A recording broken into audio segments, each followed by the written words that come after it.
As an academic medical center, Duke, like our peers, faces a future full of unique challenges, many of which we cannot yet anticipate. Nonetheless, U.S. academic medical centers have been described as the envy of the world, offering a distinct integration of excellence in patient care, medical education, and research. Only 141 medical schools and their affiliated hospitals embrace these three missions as we do. And as you know, we are in a very elite top group. Academic medical centers account for only 6% of the nation's hospitals, yet they deliver 25% of care to patients in the United States. They provide 40% of charity care and most specialty care, and they train 80,000 resident physicians annually, garnering almost half of the NIH budget for research. In the past, the success of academic medical centers has relied on stable federal funding and clinical margins to cross-subsidize research, education, and care for the underserved. But we live in a very different world now. The landscape has changed dramatically and will continue to change in the months and years to come. The Affordable Care Act is upon us, and its ultimate impact on patients, clinical providers, and trainees is still very uncertain. We're seeing a shift from care that is episodic and often fragmented to care that is centered on the patient and on populations of patients. We must anticipate that these changes, while positive in many ways, will affect the school's bottom line and present new challenges in fulfilling our core missions. Smaller profit margins for clinical care will mean less cross-subsidization of education, research, and care for the underserved.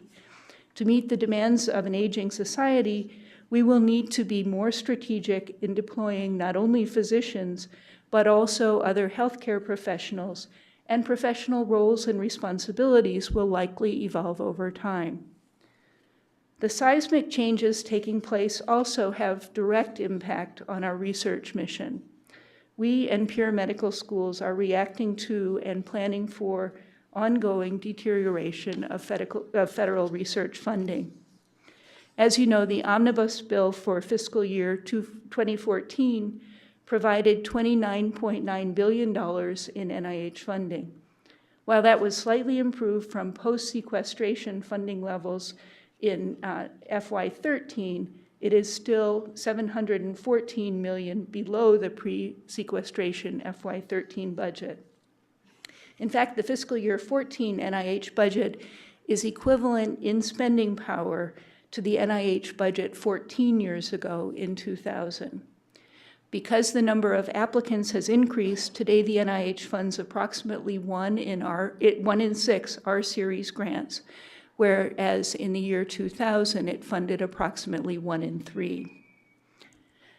As you all know, increasing regulatory requirements and contracting budgets have forced us and peer schools to pay much more attention to how our faculty members allocate their professional effort, and we are all pressured to match sources of funding to each activity. It's part of our new reality. Our students are aware of these changes, and along with increasing student debt, concerns about job security discourage young people from choosing careers in academic medicine. Graduate medical education is funded largely through Medicare, and numbers of funded residents were capped in 1997 as part of the Balanced Budget Act. This presents a major challenge as existing medical schools expand their class sizes and new medical schools open. The growth in numbers of physicians is important to alleviate a projected shortage of 90,000 physicians in the year 2020. But limitations on GME slots mean that next year, 2015, there will be more U.S. graduates than residency positions. This means that some students who finish medical school will not be able to complete the training that they need to practice. Really a terrible situation. For some time now, medical students have been more attracted to high-paying specialties and less inclined to choose generalist and primary care careers. This misalignment between student career choices and societal needs exacerbates the problems that I've just described. Now the good news. Few medical centers, few academic medical centers and schools of medicine are better positioned to embrace change than Duke. We're fortunate to find ourselves well prepared. This is because of the hard work that you all have done and the efforts of many people who have thought strategically and made difficult decisions to ensure our future success. Duke has a strong reputation and is recognized throughout our country and throughout the world as an outstanding university and medical center. We benefit from an exceptional and diverse community of scientists, clinicians, educators, students, trainees, and staff. We're fortunate to have a large and comprehensive portfolio of research with external sponsorship from the government, philanthropy, and industry.